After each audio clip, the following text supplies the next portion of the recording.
A transatlantic trade tempest. Can Britain weather the storm? The looming threat of a U.S. trade war casts a long shadow over the UK, triggering a frantic diplomatic scramble and raising serious questions about the Labour Party's strategy. With U.S. President Donald Trump poised to unleash punitive tariffs on British exports, a move dubbed Liberation Day, the stakes couldn't be higher. Senior UK and EU diplomats are urging Labour leader Keir Starmer to adopt a robust, Canada-style response, mirroring Prime Minister Justin Trudeau's assertive stance against Trump's protectionist policies. The potential economic fallout is staggering. Trump's proposed 25% levies on car, steel, and aluminum imports represent just the tip of the iceberg. The Office for Budget Responsibility, OBR, issued a stark warning. A 20% tariff increase between the US and the rest of the world would shrink UK growth by 1%, completely erasing the £9.9 billion fiscal headroom painstakingly achieved through Chancellor Rachel Reeves's recent austerity measures. These cuts, impacting welfare programs and other vital services, were already deeply unpopular, and the prospect of their being rendered meaningless by a trade war adds fuel to the fire. The pressure on Starmer is immense. He faces criticism from the Liberal Democrats for even considering appeasing Trump by offering tax breaks to U.S. tech companies while simultaneously implementing harsh welfare cuts, including those affecting disabled individuals. This precarious balancing act highlights the political minefield navigating a trade dispute with the U.S. presence. The optics of compromising on social welfare programs while seemingly placating Trump are deeply damaging, potentially alienating key voter demographics. The example of Canadian Prime Minister Justin Trudeau offers a potential blueprint for a more effective strategy. Trudeau's firm response to Trump's threats, a clear warning of Canadian retaliation, appears to have softened the U.S. president's stance, at least temporarily.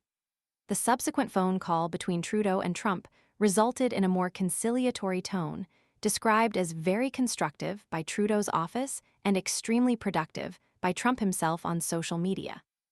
This shift underscores the importance of a strong, unequivocal response to Trump's bullying tactics. This assertive approach has also yielded significant political dividends for Trudeau.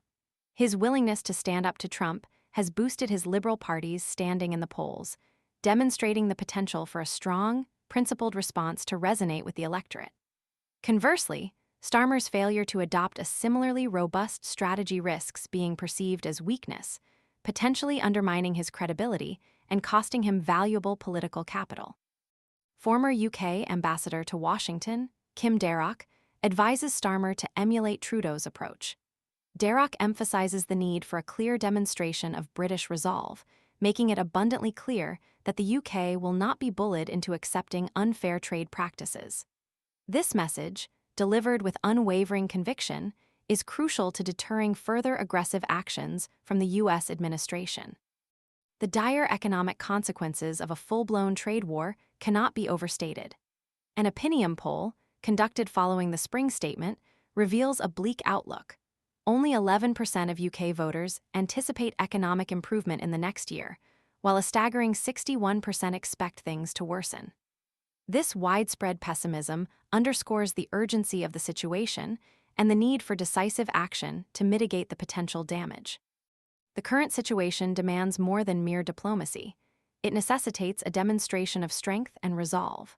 While negotiations are essential, they must be conducted from a position of strength, leaving no doubt that the UK is prepared to defend its economic interests vigorously. The Canadian example provides a compelling case study, highlighting the potential benefits of a robust response to Trump's protectionist policies. The choice facing Starmer is clear: appeasement or assertive resistance. Given the potential economic devastation and the political ramifications, the path of resolute defiance, echoing Trudeau's successful strategy, seems far more advantageous. Failure to adopt a robust stance risks not only significant economic damage, but also a severe erosion of public trust and political standing. The time for decisive action is now. The future of the UK economy hangs in the balance. The question is whether Starmer will choose to stand tall or succumb to the pressure. The answer will determine the trajectory of the UK's economic future and its relationship with the United States for years to come. The world watches, and the stakes could not be higher.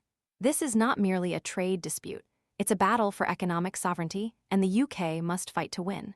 The consequences of inaction are too dire to contemplate. The time for decisive leadership is now. The world is watching.